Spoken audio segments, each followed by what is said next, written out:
Chapter 11 of 2 Years in the Forbidden City. This recording is in the public domain. Recording by J.C. Guan. 2 Years in the Forbidden City by Princess de Ling. Chapter 11. Our Costumes. The next day we got up earlier than usual and dressed ourselves in our new gowns. I could not believe my own eyes, and asked several times whether that was myself or not. I found that I looked all right, although I hadn't been wearing this sort of costume for so long. They seemed to think that we would look awkward. Our own eunuchs were delighted to see us dressed that way. The young Empress came in while passing our rooms on her way to the Empress Dowager's place, and waited for us to go with her. When we arrived at the waiting room, a lot of people came in and looked at us, and talked so much about us that it made me feel rather shy. Everyone told us that we looked much better that way than in foreign clothes, except the Emperor Kwang-hsu. He said to me, "I think your Parisian gowns are far prettier than this." I smiled and said nothing. He shook his head at me, and went into Her Majesty's bedroom. Li Lien came and saw us, and was very much excited, and told me to go and see Her Majesty at once. I told him that everyone was looking at us, as if we were curios. He said, "You don't know how nice you look now, and I wish that you would not wear foreign clothes at all." Her Majesty laughed so loud when she saw us that it made me uncomfortable, for I was afraid we looked unnatural to her. She said, "I cannot believe you are the same girls. Just look at yourselves in this looking-glass." She pointed to a large mirror in her room. "See how you have changed. I feel that you belong to me now. I must have some more gowns made for you." Then Li Lien said that the 24th would be the first day of the summer. On that day everyone would begin to wear jade hairpins instead of gold, and we had none. Her Majesty said to Li, "I am very glad you told me that. I must give them each a jade hairpin, after having asked them to change into Manchu clothes." Li went away and came back with a box of hairpins of pure green jade. Her Majesty took a beautiful one and handed it to my mother, and told her that that pin had been worn by 3 empresses. She took 2 very nice ones, and gave one to me and one to my sister. She told us that these 2 were a pair, and that the other Empress Dowager, the East Empress Dowager, used to wear one, and that the other was worn by herself when she was young. I felt ashamed that Her Majesty had given us so many presents, and I had done nothing for her in any way. However, we thanked her most sincerely, and showed our appreciation. She said, "I look upon you as my own people, and the gowns I have made for you are the very best. I have also decided to let you wear the full court dress, the same as one of the princesses. You are my court lady, so you are equally ranked here." Li stood there behind her, and made a sign to us to kowtow to her. I cannot remember how many times I kowtowed that day. The headdress was very heavy, and I was not quite used to it. I was afraid it might fall off. Her Majesty also said that she would make our rank known to the court on her 70th birthday. I will explain this. On every decade from the time of her birth, Her Majesty used to give special favors to anyone she liked, or to anyone who had done something for her, and had been useful to her. She could promote anyone at any time, but on these occasions it was something special. The young Empress congratulated us, and said that Her Majesty was looking for a young prince to marry me. She was also very fond of teasing. I wrote to my father about all the favors that had been given to me. He wrote me he hoped that I deserved them all, and that I must do all I could to be useful and loyal to Her Majesty as long as she lived. I was very happy. Life was perfectly lovely at the palace. Her Majesty was always nice and kind. I noted the difference in the way she had treated us since, as she said, we had become Manchu once more. One day Her Majesty asked me while we were sailing on the lake in the moonlight if I wanted to go to Europe any more. It was a superb night, and several boats were sailing behind us. In one boat several eunuchs were playing a kind of sweet music on the flute and an instrument very much like the mandolin, called yueqin, small harp like the shape of the moon, with Her Majesty singing very softly to herself. I told her I was satisfied to be with her, and did not wish to go anywhere at all. She said that I must learn to sing poetry, and that she would teach me every day. I told her that my father had made me study all kinds of poetry, and I had composed some myself. She looked surprised and said, "Why didn't you tell me that before? I love poems. You must read to me sometimes. I have many books here containing poems of different dynasties." I told her that my knowledge of Chinese literature was very limited, and I dared not let her see how little I knew. I had only studied 8 years. Her Majesty told me that the young Empress and herself were the only ones who were familiar with Chinese literature at the court. She told me that she tried to teach the court ladies to read and write some time ago, but having found them so lazy, she gave them up. My father told me to be very careful not to show them what I could do until I was asked, so I kept it to myself. After they found this out, some of the court ladies were very disagreeable to me, and this went on day after day. Except for this unpleasantness, the 4th moon passed very agreeably. The first day of the 5th moon was a busy day for us all, as from the 1st to the 5th of the 5th moon was the festival of 5 poisonous insects, which I will explain later, also called the Dragon Boat Festival. All the viceroys, governors, and high officials, beside the imperial family, court ladies and eunuchs, all offer Her Majesty beautiful presents. I never saw such a lot of things as came into the palace during this festival. Each person who sent in presents must accompany them with a sheet of yellow paper, and at the right lower corner the sender's name must be written, and also the word "Gui Jin," meaning to present their gifts kneeling, also to write what the presents were. The eunuchs took big yellow trays to bring them in. During these 5 days everyone was busy, especially the eunuchs. I could not count just how many people sent presents to Her Majesty. The presents were of every kind, such as things for the household, silks and jewelry of all kinds and description. A large part of the presents were foreign goods of the ordinary kind.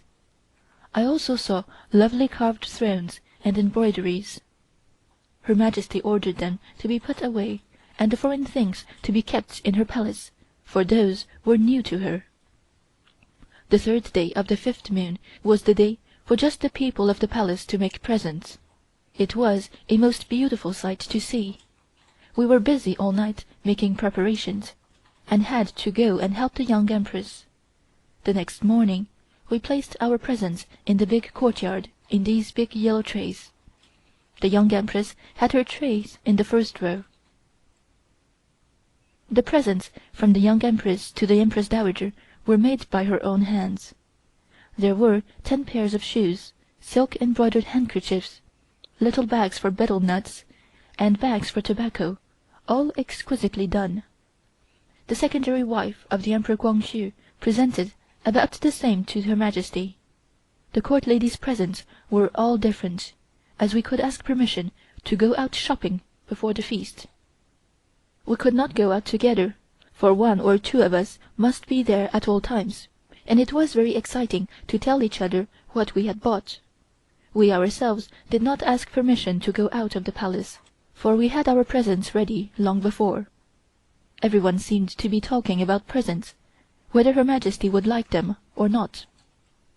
My mother, my sister, and myself had written to Paris to get some lovely French brocades, 1 set of furniture, French Empire style.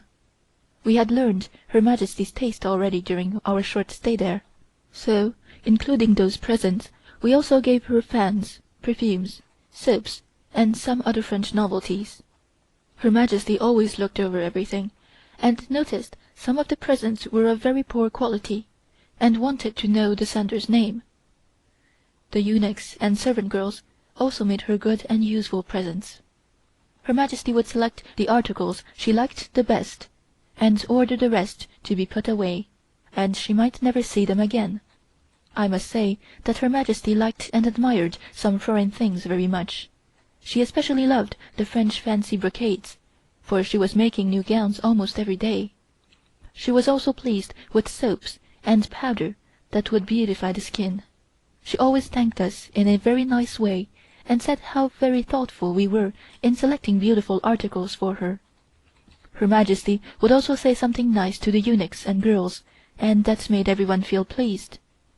The 4th day of the 5th moon was the day that Her Majesty gave presents to us all, the different princes, high officials, servant girls and eunuchs.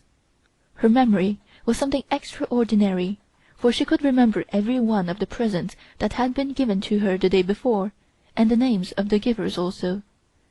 That was a busy day for us. Her Majesty gave people presents according to the way they gave her. We had yellow sheets of paper, and wrote out the names of those to whom she wished to give. That day Her Majesty was very angry with one of the wives of a certain prince, because her presents were the poorest. Her Majesty told me to keep that tray in her room, and said she would go over them and see what they were. I knew she was not pleased, for she had a telltale face. She told us to measure the silks and ribbons in that tray, and leave it in the hall. The ribbons were all of different lengths, all too short to trim a gown, and the dress materials were not of good quality. Her Majesty said to me, "Now you look for yourself. Are these good presents? I know very well all these things were given to them by other people, and they of course would select the best for themselves and give me what was left. They know they are obliged to send me something. I am surprised to see how careless they are. Probably they thought, as I received so many presents, I would not notice. They are mistaken, for I noticed the poorest the first. In fact, I can remember everything. I can see those who gave me things in order to please me, and those who gave because they were obliged to. I will return them the same way." She gave the court ladies each a beautiful embroidered gown, and a few hundred taels, the same to the young Empress and the secondary wife. The presents which she gave us were a little different, consisting of 2 embroidered gowns, several simple ones, jackets and sleeveless jackets, shoes, and flowers for the Manchu headdress. She said that we had not so many gowns, and instead of giving us the money, she had things made for us. Besides that, she gave me a pair of very pretty earrings, but none to my sister, for she noticed that I had a pair of ordinary gold earrings, while my sister had a pair set with pearls and jade. Her Majesty said to my mother, "Yu Tai Tai, I can see you love one daughter better than the other. Ling has such pretty earrings, and poor Ling has none." Before my mother could answer her, she had turned to me while I was standing at the back of her chair. "I will have a nice pair made for you. You are mine now." My mother told her that I did not like to wear heavy earrings. Her Majesty laughed and said, "Never mind, she is mine now, and I will give her everything she needs. You have nothing to do with her." The earrings she gave me were very heavy. Her Majesty said that if I would wear them every day I would get used to them, and so it proved that after some time I thought nothing of it. Now about this feast. It is also called the Dragon Boat Feast. The 5th of the 5th moon at noon was the most poisonous hour for the poisonous insects, and reptiles such as frogs, lizards, snakes hide themselves in the mud. For that hour they are paralyzed. Some medical men search for them at that hour and place them in jars, and when they are dried, sometimes use them as medicine. Her Majesty told me this, so that day I went all over everywhere and dug into the ground, but found nothing. The usual custom was that at noon Her Majesty took a small cup filled with spirits of wine, and added a kind of yellow powder, something like sulphur.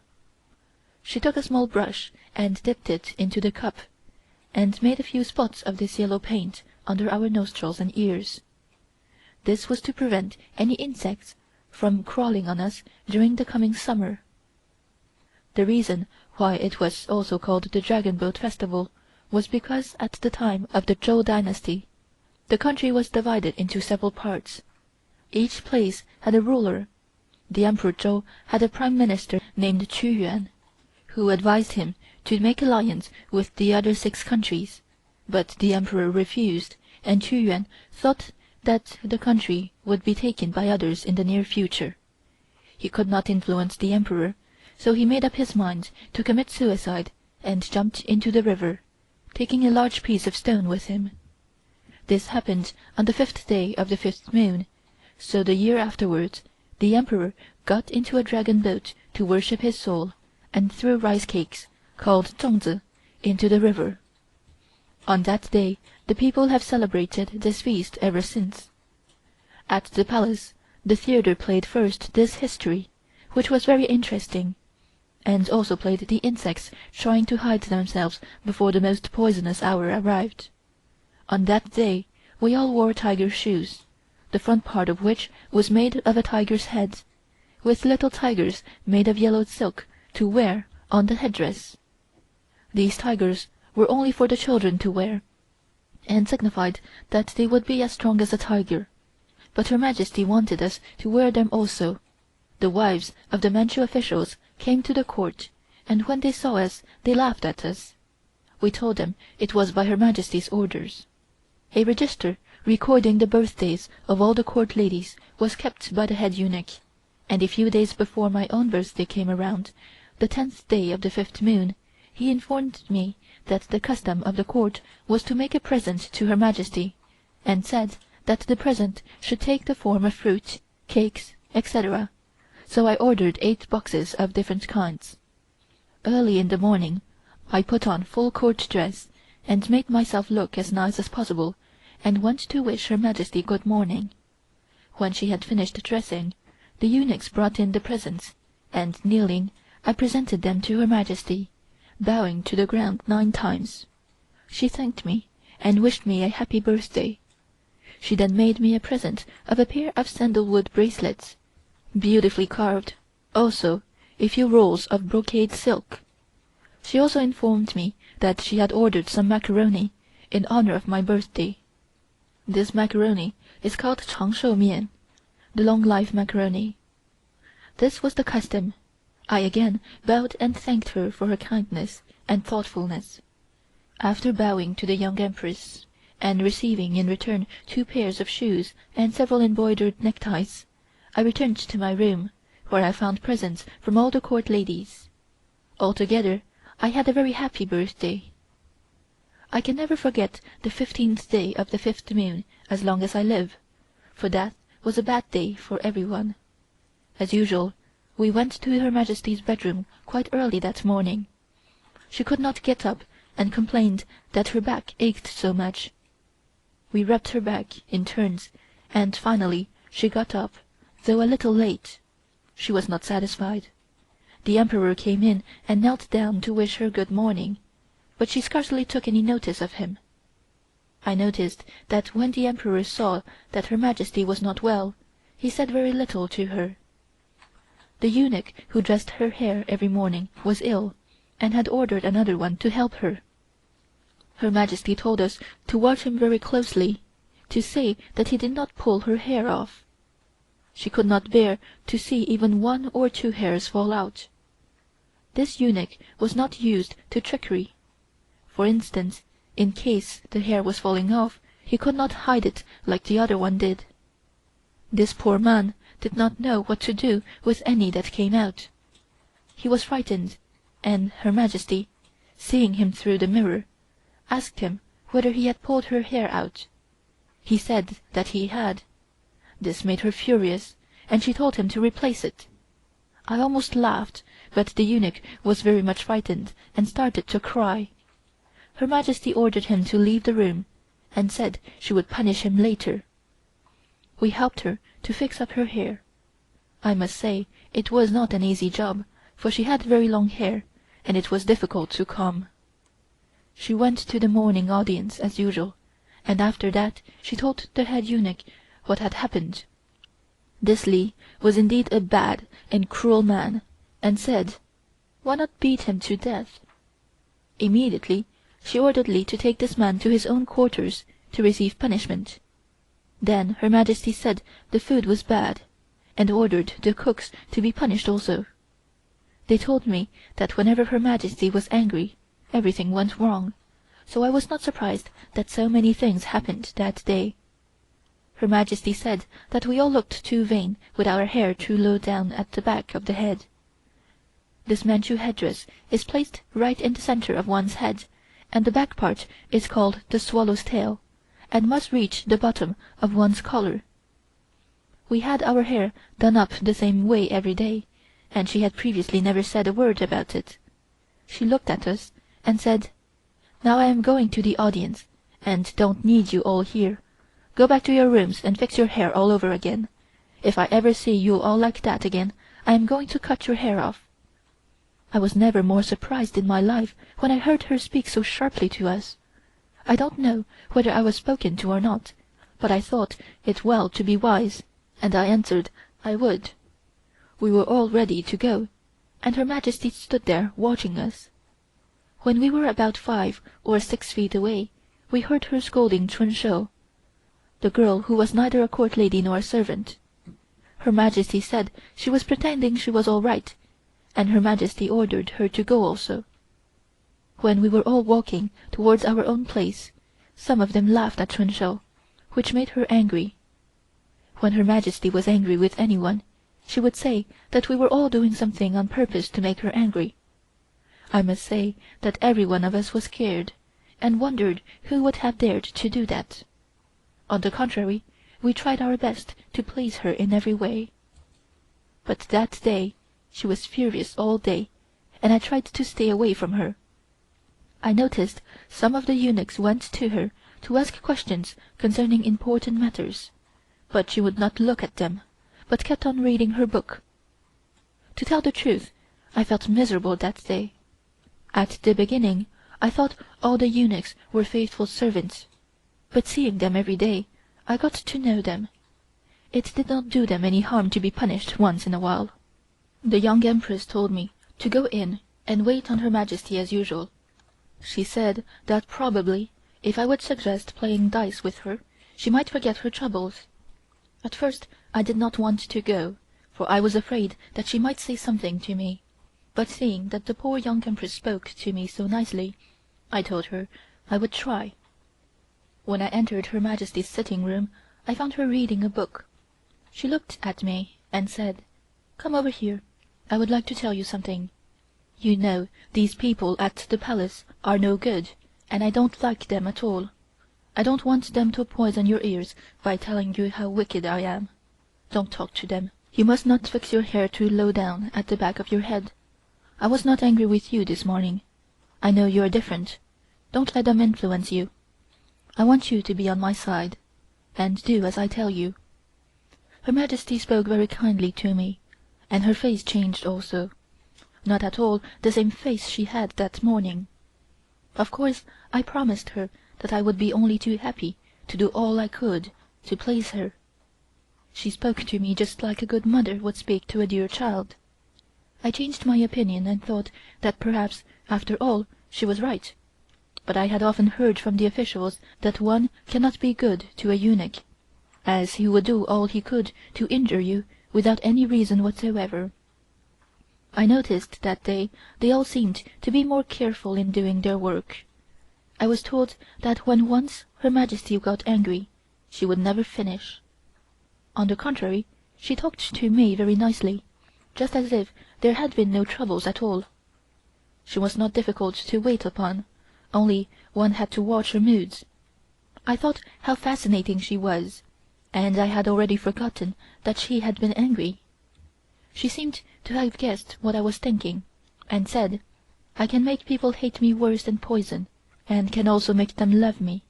I have that power." I thought she was right there. End of chapter 11. Read by J.C. Guan, Montreal, January 2009.